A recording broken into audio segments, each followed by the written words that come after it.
little bit curious as to why you would put a statement out, no matter how short it is, but with the line "official condolences" in it. It doesn't change our view of him, our view of the Really? regime. There But is not one person that you can think of that the United States didn't want to see in an air accident. There are Really? there were None? people.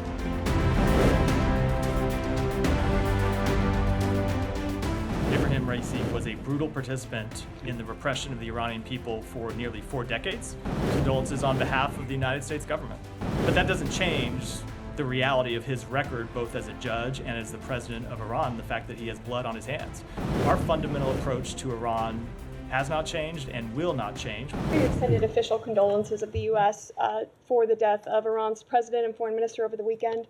The U.S. also participated in a moment of silence for President Raisi at the UN Security Council, and it sparked some controversy on Twitter. Does the State Department view that as appropriate, taking part in that kind of observance? Let me say a few things. One, we have been quite clear that Ebrahim Raisi was a brutal participant in the repression of the Iranian people for nearly 4 decades.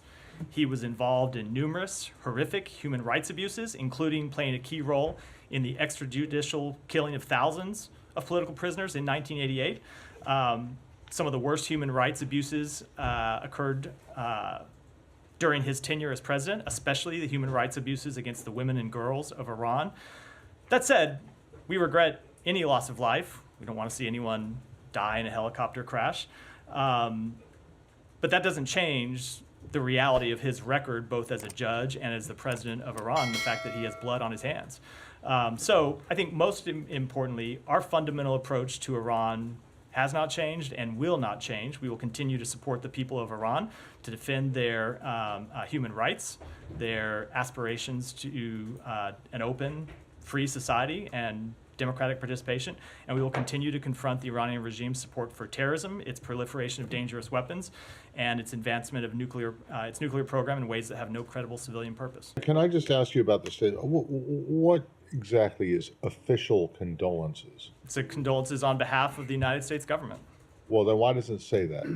This is like, official condolences means absolutely nothing, and I'm not even sure why you're offering condolences if this guy was as bad as you say he was. Look, why? I mean, because we regret any loss of life. We don't want to see people die in helicopter crashes. It doesn't change our view of him, our view of the regime. There but is not one person that you can think of that the United States didn't want to see in an air accident. There were people on board that aircraft who have families. We thought that's an appropriate step to take. It's the step that the United States government has taken when any number of foreign leaders with whom we had vehement disagreements have died. But we also made clear in that statement that we continue to support the Iranian people in their fundamental struggle for freedom. Really? Well, I would just point out to you that when one of the former presidents of Cuba died, this would be Fidel Castro, one of your predecessors, did not offer any condolences.